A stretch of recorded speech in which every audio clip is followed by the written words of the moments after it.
Hi, I'm Lauren, a mom, former teacher turned children's book author, and your host who joins special guests each episode as we share our top kid-lit picks for sparking hard conversations the easy way. Yep, that means everything from tackling bullying and out-of-control anger to celebrating diversity, inclusion, and leading with kindness, plus so much more. My whole mission of my own children's book series, Blooming Rose, is to provide social and emotional support tools for in and out of the classroom, and this podcast is my way to expand that mission even further. So stay tuned as we dive into this week's topic on the Blooming Books podcast. Hello, and thank you for joining us on this episode of the Blooming Books podcast. Today's guest is Renee Bolla, a fellow children's book author and mom to 3 girls, and we'll be sharing about her blended family journey. So Renee, welcome. Hi, Lauren. Thank you. So let's start by telling us a little bit about your beautiful family and how your paths have led you to where you are today. Yeah, absolutely. So as you said, my name is Renee Bolla. I actually just started my author journey. I was a former fashion retail executive, and I like to say former fashion retail exec turned children's author. I spent 20 years in the fashion industry, and I was a brand strategist and a merchant, and my career thankfully took me all over the country. So I've actually lived everywhere from Arkansas to California, New York, and Minnesota. And even though I'm not from any of those states, I'm originally from Indiana. So I've got to see a lot. But in late of 2020, kind of peak COVID, I made a bold decision. I was actually working at Target at the time, and I decided to resign. And I didn't know what I was going to do at the time, but my family and I picked up from Minnesota and we decided to plant roots in Michigan. And that's where I started what I like to now call my authorpreneur journey as a children's author. And so now my husband are officially Michiganders, and we have the 3 daughters, as you mentioned, 6, 10, and 14. And they are truly my inspiration for what I do. I say they inspire me every day. And their stories are so unique. And I decided when I finally had the time and the mental capacity, I took on writing full time, and I wrote a picture book for each of them. Oh, I love that. Okay, so let's get into some silly and random rapid fire questions just to get to know you a little bit more, and then we'll dive back into your book and a couple of your other ones you've written as well. So, number 1, I like to ask authors this, but what is your ideal writing process, writing space like? Like, do you have a certain drink, a music, or mood that you go for when you're sitting down and trying to be creative? Yeah, no, I love that question. I'm a very emotional writer, but Uh-huh. I do have an ideal writing space or like mindset, if I can get there. But I would say I love to kind of write mid-morning. So it's not first thing in the morning because my brain is not turned on. I Right. need a few hours to kind of get up. I always have a latte, always, whether it's one I made or one I purchased, but I have to have the coffee in the morning. Yeah. And the space has to be clutter-free because I thrive in an environment that's kind of like the clean environment because my ADHD brain, it needs that to focus. And so I always have my notebook that I've been collecting ideas like throughout the week or month. I have that with me. And then I would say I prefer to face a window so I can be looking outward. Oh, yeah. And not just like stuck in this desk in this corner writing space. So I want to be able to have my thoughts and be able to flow freely. And then I do like to work in quiet because as a mom of 3, that doesn't happen often. So like no No. kid, no husband, no dog. It really allows me to just think. And I always say like feeling the space, and eventually those ideas meet the paper. It is hard, like trying to get into that creative zone.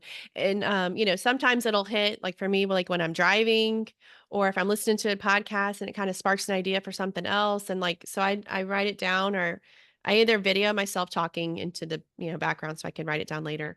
Or I take notes in I'm my phone. But I love that you have like the old school notebook and you actually like write it down. you know what? I love that you said that because Yeah. I'm very similar. So I have the notebook. My husband got me the notebook, and I do carry it around, but my notes page on my phone is, Yes. I think I have I'm not exaggerating, 400 open notes pages. And Yeah. then I always voice text myself because if I'm in the car, I feel like when you're sitting there, your mind's flowing, you're doing something mundane, like Yeah. the thoughts come, the ideas come. And so I'll voice message myself too. They're Yeah. all over. I mean, we kind of pull from everywhere, a little bit from Yep. everywhere. Yep. So what is number 2, what is your favorite guilty pleasure show, book, or podcast? Okay, so this one was like a hard one for me. Yeah. I would say my number one, because there's a few, but I would say the number one, I always have an audiobook checked out on Libby. Like I actually, if I don't have one and then one on backup, I get like anxious Yeah. because if I'm cleaning or driving or doing something mundane, I like to have that kind of playing in the back. And I usually am listening to a psychological thriller or horror, which I Me know sounds too. to Yeah. me, you're like, you write children's books, but I know. it's always been my genre, and I will expand beyond that, but that's my go-to. It's always I'll get in the car, my kids are like, "Here goes the book on tape." I have to find something appropriate if they're in there. Yes, I know. My son, who's 5, he's like, "Mom, what are you watching? Murder?" I'm like, "Yes, but not for like the murder, but for the detective, like, the mystery, putting together clues." But he's like, "Whatever, you're a serial killer." But I'm Aren't like, we all? that's I feel like it's all in there. We're like, yes. we're I'm watching like, so many shows and books. why do we relax by watching that? I don't know. Okay, number 3, what is the last concert or performance you went to or one that you would love to go to? Oh, okay. Love concerts. So this Mhm. one is a unique one for me. We took our kids, our 2 older daughters, to see Zach Bryan, Oh, the yeah. Quentin Time tour in Detroit this past June. And I'm typically, I will be honest, like not a country fan. I grew up in the 80s and 90s, and my genre is definitely like 90s hip hop. Oh, yeah. But we got these, my oldest, who's 14, loves Zach Bryan. So we got these tickets for her for Christmas and we took, the fam. And the show was spectacular. I mean, he was unbelievable. And so now I say that I'm a Zach Bryan fan and I have this on in my car playing on repeat now. And I guess I like country now. I know. I feel like the performances from, when I was in high school, which was, back in the late 90s, because I'm from the 1900s. It was $20 and you go and you show up and they just, sit there and play and it was fun and, but like I've been bringing my daughter to concerts now and she's almost 10 for a couple years now and it's just these huge theatrical productions and the performances are just like I mean it's just so up a level that I don't think I can bring her to like a little grassroots concert like and have her appreciate it like how we grew up, because it's so Yep. over the top and it's so well done these days. So that's really cool to see though too. Wow. Okay, now let's switch gears and dive into this week's topic. As a child of divorced parents myself, I do believe it's possible to lead, peaceful and smooth relationships after separation or divorce in certain situations, of course. But they separated when I was in high school, so I'm sure navigating this with younger kids is even trickier. What is one thing you think you and your partner did right, and one thing you maybe wish you could change when it came to blending your families? Yeah, absolutely. Good question. I would say similar to you, I can relate as a child of divorce myself. Hmm. My parents actually divorced when I was 2, so I was Oh very wow, young. yeah, And I think, navigating divorce, regardless of the age, is challenging, whether you're the child or you're the parents or you are the step parent. I think it's just challenging. It is what it is. Um, my parents, when they divorced, it wasn't amicable. And I do remember both my parents, my step parents, actually all the adults in my life bad mouthing each other. yeah, And it was not healthy. I don't, you don't know what you don't know as a child. But, fast forward when I became a stepmom, my husband and we made a conscious decision to kind of to break that cycle. His parents are still married, so he never had to navigate a blended family or navigate divorce the same way I did. And that still stuck with me even as an adult. So that was something that I did not want to continue with. And I think that was a big win for us. His divorce with his ex was not amicable either. So very similar situation, but we all aligned and agreed that we would always hold each other up in front of our daughter and we would not speak illy about anyone because for her, when she would see something like that, it just really eats away at you. yeah. And then they start to self blame, and it's just not healthy. And so we had to really separate our personal feelings for each other so that we can co parent together. And I do think that that made a healthy and peaceful environment for her. And she's thrived and she's 14 now and seems to continue. She just loves everyone. We all Mhm. love each other. And I think it's a very healthy relationship.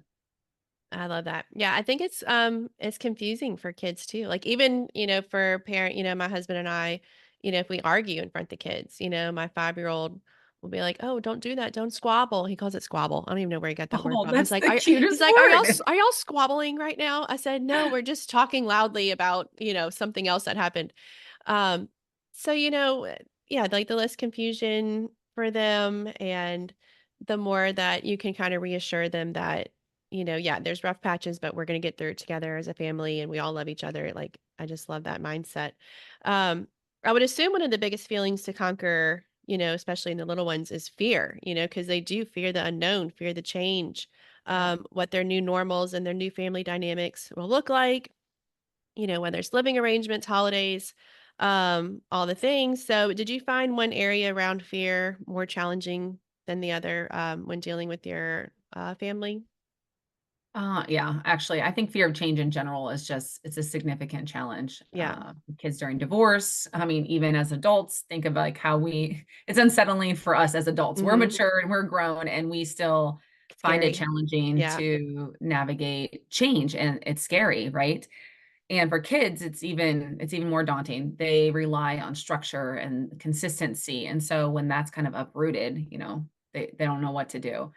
And I would say, when families are split between two households, like maintaining the same routine and the structure, it's really challenging, like almost nearly impossible because everyone has their own way of doing things, and that's fine, and that should be okay.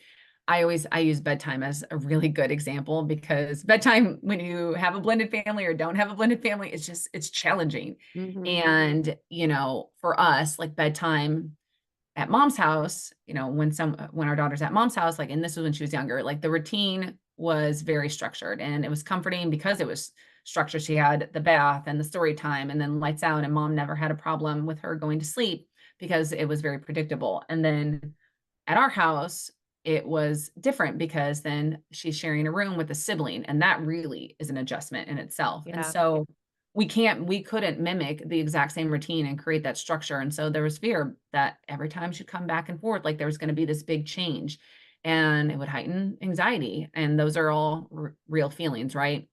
And so I would say, like, the key, at least for us and how we did things, was to ensure that even when the routines were different, that she always felt safe and secured and supported in the environment. And as parents, sometimes harder to do, we have to meet the kids where they're at. Like, their feelings are valid, whether they're, scared of the dark or scared of change, like those are true feelings. And so if she's with us and bedtime takes longer and we have to do more books and more story times, or we would have to set the stuffed animals around the perimeter of the bed to make it, not so scary, then that's what we had to do. And patience is the key. Like, that's essential, because the goal is really to create this safe environment where there's love, and no matter what the household is, like, they always feel that security.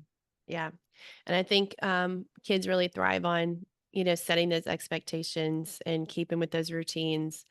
And they just don't have to, like, we kind of forget about it as adults sometimes because we know like what day of the week it is or what time it is and what we're doing that day. But, sometimes our kids just wake up and like, okay, what are we doing today? And so the more you can kind of set those expectations for, okay, it's bedtime. This is what this means, or, this is what we do when we get up. I think that really helps them with transitions a lot. Yeah, and we have the 2 other daughters, and even now our oldest is 14, and I would say it's less fear now as much as it is anxiousness or anxiety, like, coming back and forth. And so the initial transition can be hard, and so we have to level set with our younger 2 children, like, okay, when she gets here, she always needs this space. Like, she needs a certain amount of time to just, like, decompress Hmm. because she travels on a plane because we live in different states, Oh, yeah. and she is anxious about the plane. And then when she gets here, all of her siblings wanna, like, run and hug and tack her, and, like, it's too much. So we have to talk to the younger kids too of, it's a big change. She's been nervous from the flight, give her some time to decompress, and then once she gets there, she'll come to us, and then she's ready, and we can do all the things that we always do, and then that helps with the transition. Yeah. And I love that y'all are so mindful of that for her. It can't be too overwhelming at the beginning. Yeah. So I'm sure she appreciates that too. Okay, let's go ahead and dive in about our book picks. So, because you've written a book that I love, it's called The Truth About Stepmoms, and it confronts this myth head on in a more whimsical way about step parents being this scary figure and, the root to all of the upheaval, even in the fairy tales, which, give y'all a bad rap. So, tell me more about your book and if demystifying your role was a, pivotal point in your current relationship with your stepdaughter. Yeah, well, thank you. I love to hear when people love my book. It's like an Yep. author's dream. So thank you. So the truth about stepmoms, it actually was born from this desire to, like you mentioned, challenge these old stereotypes that Yeah. we grew up with, all of the movies and all of the books. And so my book was truly inspired by my own experiences as a stepmom and as a stepdaughter. And I felt this need and this calling to kind of reshape that stepmom narrative. Hmm. I wanted the story to like embrace love and warmth and give it the happy ending that it deserves and every blended family deserves. And so it Yeah. was very important that that came through in my book. And I like to say that the book uses this beautiful blend of heart and humor to explore the fears and misconception that kids may have when they're going through the changes in new family dynamics. So I think it truly captures the essence of love and connection. So I hope that everyone that reads it also does. And then in terms of, what you asked about demystifying my role as a stepmom, there wasn't one pivotal moment, I would say, because it was a gradual build. I met my stepdaughter when she was 2. So she's very young. They love play, and I'm a new person that is fun and come into her life and brought just joy to her. And I would say when we met, my priority was really just that, to spend time with her and get to know her and allow her time to get to know me. And I listened to her as a 2-year-old. I Hmm. gave her like the space to be honest and share her feelings. And she didn't think of me as this, other mother or somebody stepping in and trying to take over. Like, we really used that time to gradually build our bond. And it was building over time naturally. And I think because of that, it was free of like these negative stereotypes that surround step families. And we gave it that time and that space to do that.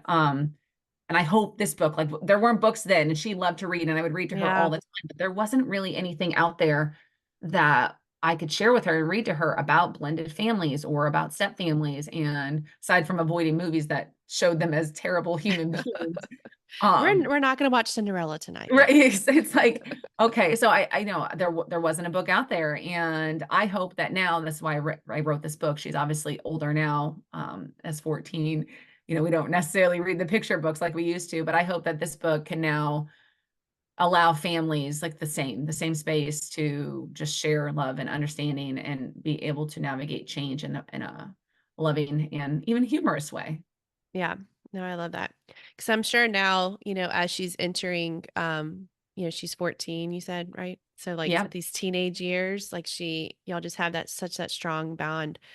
And, I've seen before that kids, they can tell when you're kind of faking it and like you're really Mhm. not interested and you're just kind of blowing them off, or, you're on your phone and we're not, paying attention to our kids. But there's a lot to be said for like trying to genuinely enjoy moments with your children. And, um, they just feel that, oh, she really does like me. I think that goes a Yeah. long way. Like how you said you really took the time just to kind of, get to know her and just spend time with her. And I mean, at the end of the day, that's a lot. All of our kids, they just want our attention sometimes. And to feel that we truly like them as people too. And of course, they know we love them, but like to like them is on a different level. So Right. And to I hear love, them and to, yeah. yeah, I Yep. love that that's how y'all's friendship kind of, blossomed into, what it is today. And like I was saying, I'm sure as a teenager, um, y'all can really come together and help her through these. I mean, my daughter's 10, so I'm already worried about the Yes. tween age years and the teenage years. And, y'all's bond is special, I'm sure. Yeah, we have the 10-year-old too, and I already start Yeah. to see the Mhm. teenage coming through. But, Yeah. I just wanna share also, like you said, my daughter's 14, and because we've taken this time for over the so many years, her and I went out to lunch not that long ago before she started school, and you know, it was like having lunch with my girlfriends. Like she's Yeah. telling me all about her friends and she's showing me pictures, I mean, on her social account. And she's telling me like how it's going to be when she starts high school and, you know, what she's going to wear and just, you know, sharing everything. And I told my Yeah. husband, he's like, oh, she didn't tell me that. I'm like, it's very different, right? Like Mm-hmm. as the stepmom, you play a very different role. And I think understanding that role early on is really key Yeah. because you know, how I am as with my bio children may be a little bit different as it should be because her and I, my stepdaughter and I have a different and a unique relationship, and that's okay. And we really like embrace that. Yeah. I love that. I love that approach because I think that is very important to establish, early on. And then it just beautifully carries into, all the stages of life. So, Yeah. another book that I think is really well done is called A Family is a Family is a Family by Sarah O'Leary. And as a former teacher, I saw students of every shape, size, color, and background. And I never for one second would want any of them to feel ashamed or embarrassed for not fitting the quote unquote normal family mold because who really does? This book simply and casually goes through all types of families, included blended families and those raised by grandparents, even foster parents, which I love. It's again so important for kids and students to see themselves in characters, settings, and stories similar to theirs. Another one I'll mention too, real quick, because it's such a great starter as a simple and basic guide to discussing like what is separation, what is divorce, is called "Why Do Families Change" by Jillian Roberts, and it's a good introduction to the topic, especially for the littles.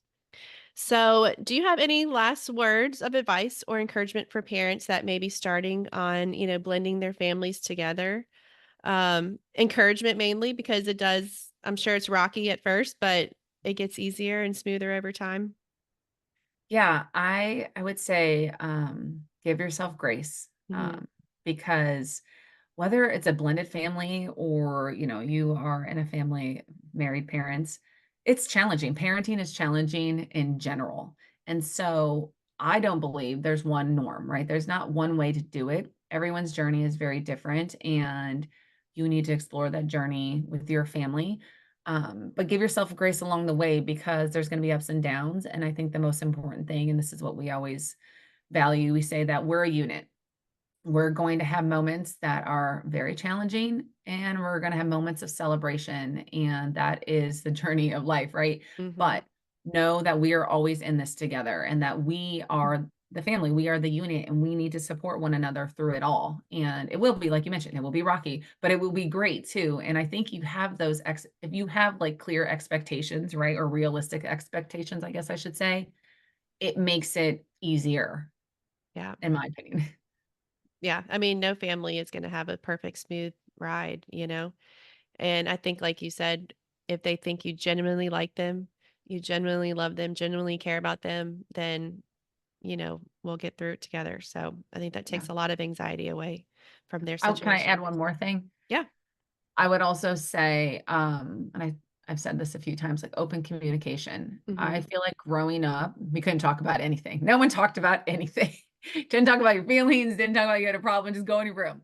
And I've had to work through that as an adult, which I have. And it was something that I wanted to make sure my children, my family didn't experience because being able to talk to somebody and feel like you're in this trusted environment really makes a huge difference. And so I think that's a very important thing I would suggest. Yeah. I mean, that's one of the reasons why, I love this podcast and all the books I see coming out lately because it, really dives into this SEL, which is the social emotional learning. Like, we were never taught how to feel, how to talk, how to communicate. Yeah, these are the ABCs. This is your one, two, threes. And that was it, whether at school or at home, and I just see so many people and authors and families and stuff and teachers, talking about all this kind of like how to feel and how to react. Um, and I love that. I think open communication is a big key to that. Um, so they can share how they're feeling and they don't have to keep it all in, all the Yeah. time. Yeah. Okay, so before we go, let's take a minute to share our hashtag mom win or author win of the week because none of us are perfect parents. So let's celebrate what went right. So do you have one of your wins from the past week or so? I mean, even that lunch the other day just kind of exemplifies how well you've done as in your stepmom role. So do you have anything else you want to share though? Oh yeah. So I'll share a mom Mhm. win. Yeah. So like I mentioned, my oldest, so her birthday was this week. She just turned 14 Mhm. and she's just started high school a couple days ago. And she was very nervous as, as were we, and as a lot of people going into high school. And I know I mentioned that we had lunch together, but she called me the other day and she was so excited. Like the week is going really great for her. And she had positive things to say about school. And she really hasn't had a lot of positive things to say about school besides friends in the past, Mhm. but she seemed to be truly be enjoying her first week of high school, and she was very excited. She sent me a picture of her nails, and then she shared a picture of her outfit, her first day outfit, and talked to me about her teachers and the classes she was taking. And I was really proud because her and I even talked about some of the classes that she wanted to take, and I gave her things that I've done in the past.